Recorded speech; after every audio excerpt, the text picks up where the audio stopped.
Hello everyone, I anticipate you are doing well.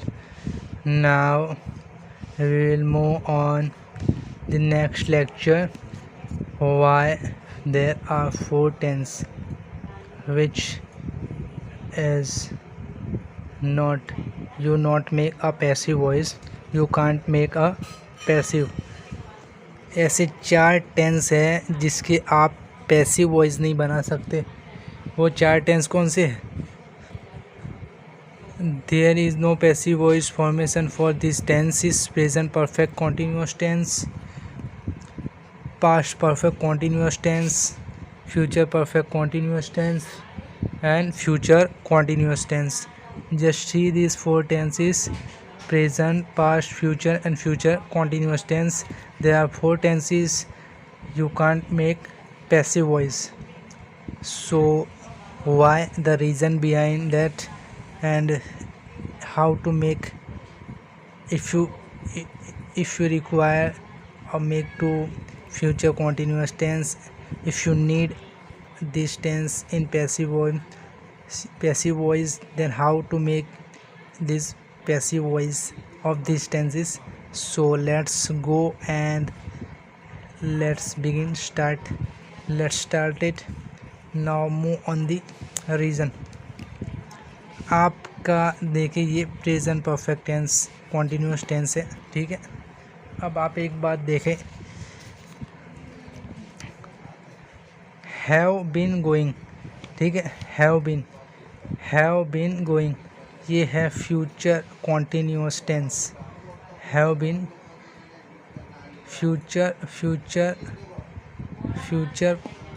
Perfect, future का ये tense है.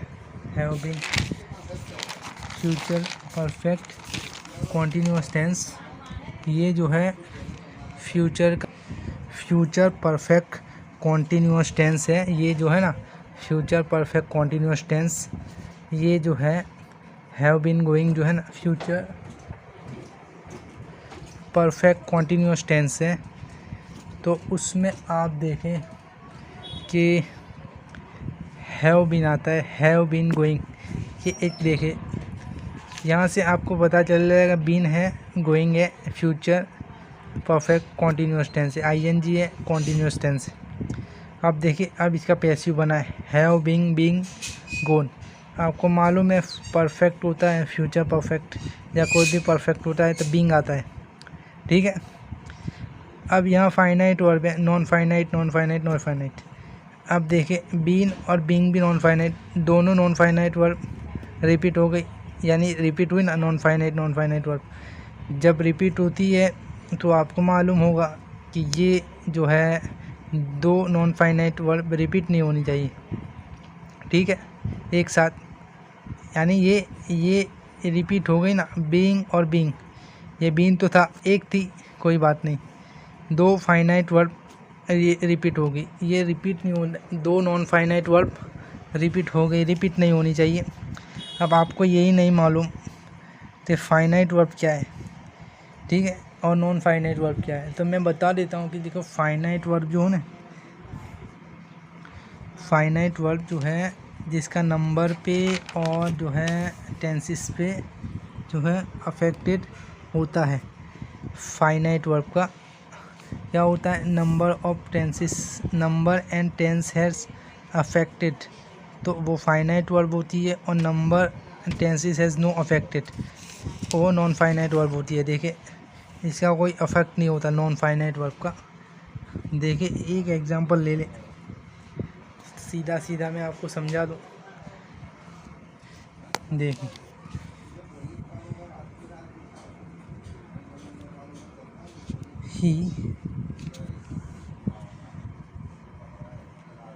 He is going, ठीक है.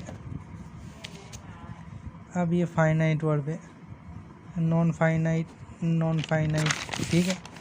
अब देखें ही जो है फाइनाइट है, ही के साथ इज़, ही इज़ गोइंग, ठीक है. अब वहाँ अगर आप ही के जो है ना, ही है ना, ही को हटा दे, देखिए ही के बदले दे रख दे, दे इज़ गोइंग आप नहीं कह सकते, दे इज़ गोइंग, बोले कह सकते आप दे इज गोइंग, दे आर आ जाएगा, ठीक है, यू आर आ जाएगा, तो ये ईज है ना वो बदल जाएगी, चेंज हो जाएगी, तो इसका अफेक्ट हुआ ना, तो ये नॉन फाइनाइट वर्ब है, ठीक है।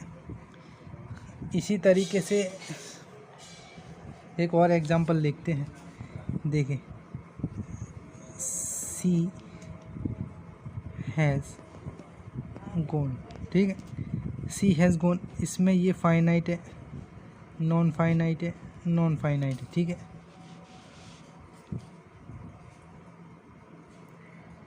अब देखिए एक बात समझ, सीधी तरह से एक समझ ले एक बात, नॉन फाइनाइट वर्ब, ठीक है,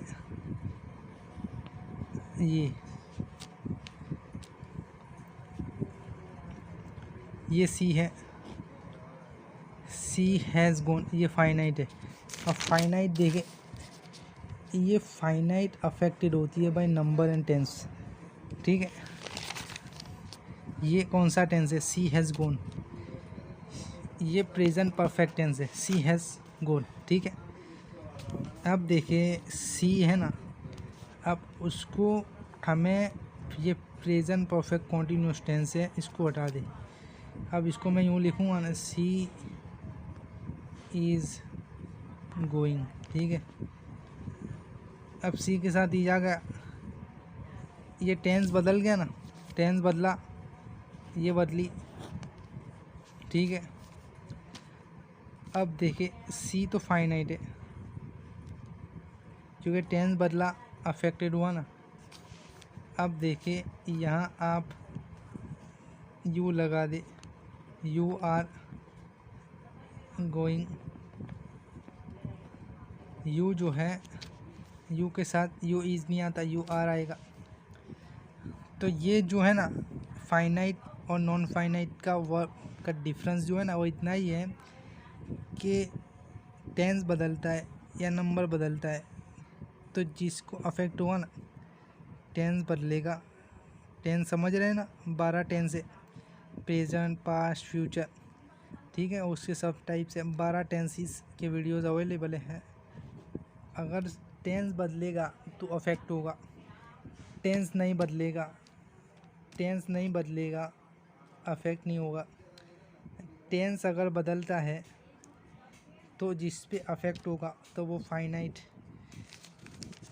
और जिस पे जो अफेक्ट ना हो, कोई इफ़ेक्ट यानी कोई फ़र्क ना पड़े टेंस के बदलने से या नंबर से बदलने से, पोजीशन चेंज होती है। देखिए ये एक समझ ले, फिर आपको मैं बता दूं, he does not like to go to school, ठीक है। अब देखिए ये क्या है, ही, अब ये कौन सा टेंस है, ये देखिए सिंपल टेंस है। अब देखिए ये देखिए यहाँ क्या है, डज़ है, ठीक है। अब डज़ हटेगा तो ही लाइक्स हो जाएगा, यहाँ लाइक था, लाइक्स हो जाएगा, ये फाइनाइट बन गई, ठीक है। ये नॉन फाइनाइट थी, ये फाइनाइट बन गई, टू गो टू स्कूल, ठीक है। He likes to go to school, क्योंकि देखिए एक बात समझ लीजिए, फाइनाइट क्यों बन गई, एस लगा, एस लगने से नहीं बनी, एक समझ ले, इसका रीज़न दूसरा क्या है, he likes to go to school, ठीक है। अब किसी सेंटेंस में एक भी फाइनाइट वर्ब ना हो तो वो सेंटेंस ही नहीं होता, फाइनाइट वर्ब तो होती ही है, ठीक है। He likes to go to school, ये नॉन फाइनाइट है, तो आप बिना फाइनाइट वर्ब का सेंटेंस बना ही नहीं सकते, ठीक है। ये कहता है रूल्स, जो कहता है ना, ये फाइनाइट वर्ब के बिना जो है सेंटेंस बनता ही नहीं। अब देखिए ही वर्क्स, ये फाइनाइट है, ये नहीं, ये आपको बात समझ में आ गई ना, ये डज हटेगा ना तो ऐसे यहाँ लगेगा, ये बेसिक रूल्स है, ठीक है। अब ये चेंज हो गई ना, तो ये क्या हो गया कि ये जो है ना ही वगैरह, ये affected by number of tense. इसी तरह से ना आपने ये बात याद रखनी है कि किसी भी सब्जेक्ट का या कोई भी टेंस हो, उस पर अगर नंबर और टेंस का अफेक्ट पड़ता है तो वो फाइनाइट वर्ब होगी, ठीक है। अब देखें, अब यहाँ तो आपको ये समझ में आ गया। अब देखें, एक बात समझ लें कि ये जो finite non finite verb repeat नहीं होनी चाहिए, तो यहाँ रिपीट हो गई, ये नहीं बनता। इसी तरह से ये पास्ट का भी नहीं बनता, फाइनाइट वर्ड रिपीट हो गई, नॉन फाइनाइट वर्ड रिपीट हो गई। इसी तरह से future continuous tense will be going, यानी फ्यूचर परफेक्ट फाइनाइट वर्ड देख ले, है ना। अब देखें कि फ्यूचर कॉन्टीन्यूअस टेंस है, future perfect future continuous tense है ना। देखिए ये अब यहाँ नॉन फाइनाइट वर्ब जो है रिपीट हो जाती है, तो ये रूल्स के अगेंस्ट है, ठीक है। अब ये आपको ना यहाँ मैं समझा देता हूँ कि आपने बनानी इसको किस तरीके से है, ठीक है। यानी ये टेंस की आपको ज़रूरत पड़ेगी फ्यूचर में, कि हमें तो ये रिक्वायरमेंट होती है कि हम फ्यूचर कॉन्टीन्यूअस टेंस की भी पैसिव बनाएं। तो आपको कैसे बनानी है, अब कैसे बनेगी वो मैं आपको ना आने वाली वीडियो में बताऊंगा, क्योंकि देखिए अभी 11 मिनट हो चुके हैं। तो ये वीडियो लंबी होती है क्योंकि आपको बात समझानी पड़ती है। बात मैं नहीं समझाऊंगा तो आप कहेंगे ये क्या बात हुई, क्या आधी अधूरी बात। तो यहाँ पे हम लेक्चर को एंड करते हैं। हम नेक्स्ट वीडियो में ये देखेंगे कि आपने किस तरीके से बनानी है ये जो 4 टेंस है उसकी पैसिव, यानी किस तरीके से ये तरीका है इसका, क्योंकि नॉन फाइनाइट वर्ब रिपीट भी नहीं होगी और इसका पैसिव भी बन जाएगा। वो कैसे बनेगा वो हम देखेंगे। So let's the end of the lecture today, we will meet soon, stay home, stay safe, thank you very much.